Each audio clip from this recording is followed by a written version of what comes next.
Hey, salut les petits potes, j'espère que vous allez bien, je suis content de vous retrouver et d'être avec vous. Cette semaine, je vous emmène dans Los Picos de Europa, c'est une superbe chaîne de montagnes dans l'ouest de l'Espagne. Tu fais quoi toi? On envoie la vidéo.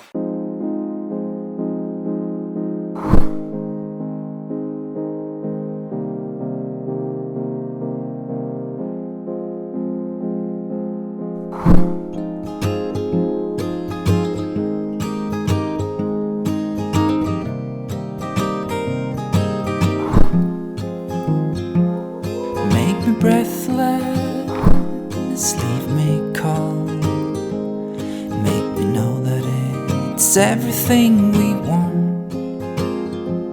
And when it's freezing in our hearts, make me know that the cold and frost and snow could never break them apart.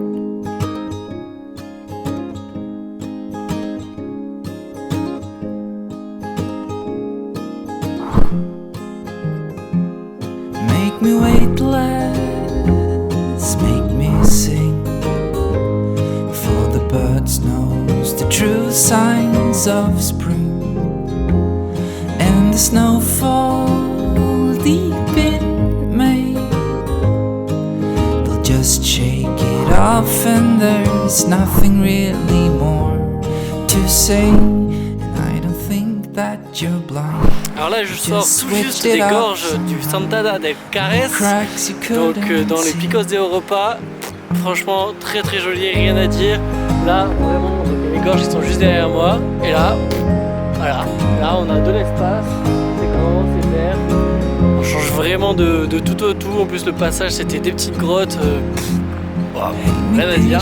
Franchement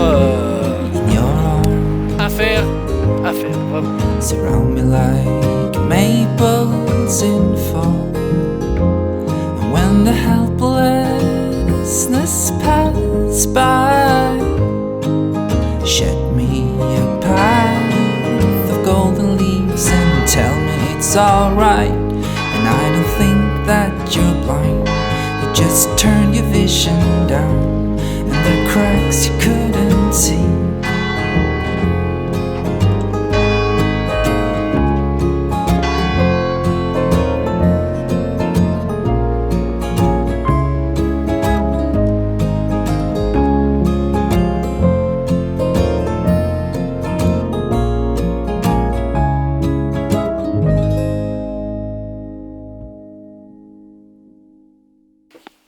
Et salut les petits potes, j'espère que vous avez apprécié cette première partie et que vous avez kiffé l'intervention de Mathieu juste avant.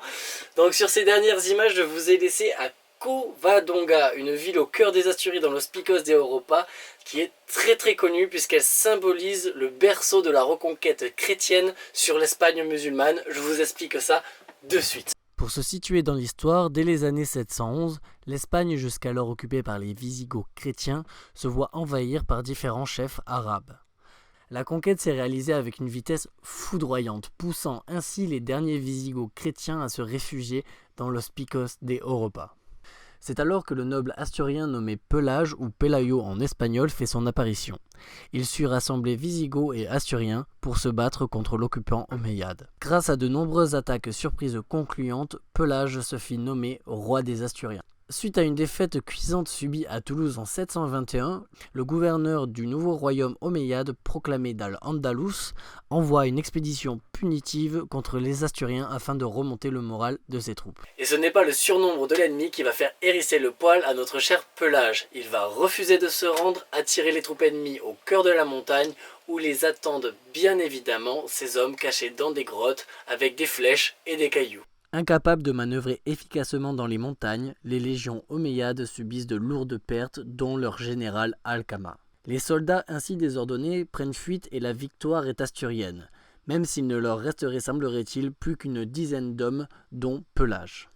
La victoire est attribuée à l'intervention divine de la Vierge Marie et l'Église en fait un lieu sacré galvanisant la révolte chrétienne contre l'occupant islamique, initiant ainsi la grande Reconquista espagnole. J'espère que cette parenthèse historique vous a plu. Je vous laisse maintenant avec les images de la randonnée que j'ai faite de Covadonga jusqu'au lac Enol et Ercina. J'en ai bien chier. Donc kiffez bien, gros bisous, à la semaine prochaine, ciao.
Ça y est, j'arrive enfin au lac Enol, le premier lac des deux lacs de Covadonga. Et je suis bien content parce que c'est un petit moment que je marche. Je pensais pas prendre autant de temps. Là, j'ai bien mis 4 heures, je pense. C'était plutôt une bonne montée. Je pense que là, voilà, on est censé voir le lac là. Là, ça va être cool. Ça va être chouette. Attention, grosse vue.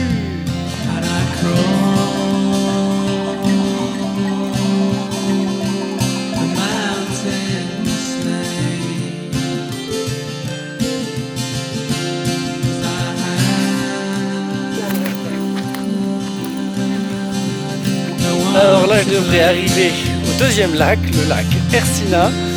Et puis voilà, on va avoir un peu plus de chance. Moi, j'aime beaucoup cette atmosphère de brouillard là. C'est une attraction quand même assez touristique. Voilà, il y a une route, tu peux venir en voiture ici, il y a pas mal de monde même par ce temps. Et puis voilà, tu peux continuer à faire le con, c'est cool. Ça c'est chouette, moi j'aime bien. C'est une petite atmosphère, ça pépite. Allez, on va voir si on voit quelque chose à mon avis. C'est mort. Et bien comme prévu, on voit que dalle. Bon voilà, cette randonnée se termine. Maintenant je rentre tout doucement au camping-car. Et puis nous on se retrouve je pense de suite pour les prochaines images. Ah, santé.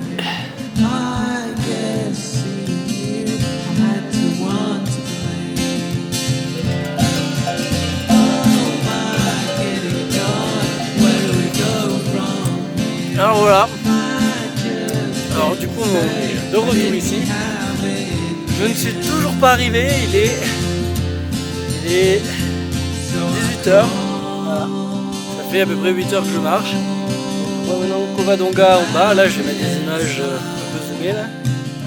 Allez, je pense qu'il me reste une bonne 1 heure et demie de marche. Ouh, bienvenido en España, amigo.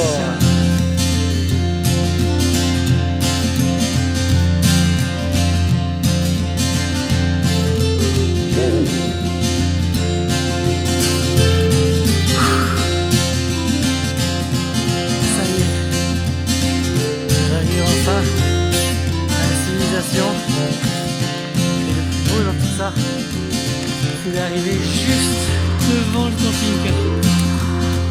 Oh, c'est trop cool. Ah putain. Ah, j'en peux plus.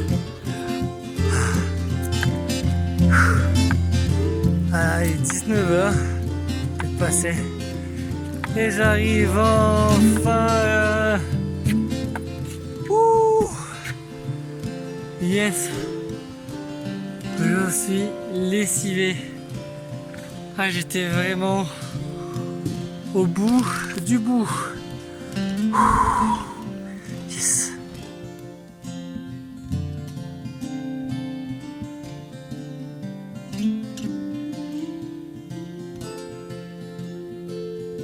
Après c'est fini mon pote, c'est fini mon pote, c'est fini. Ouh.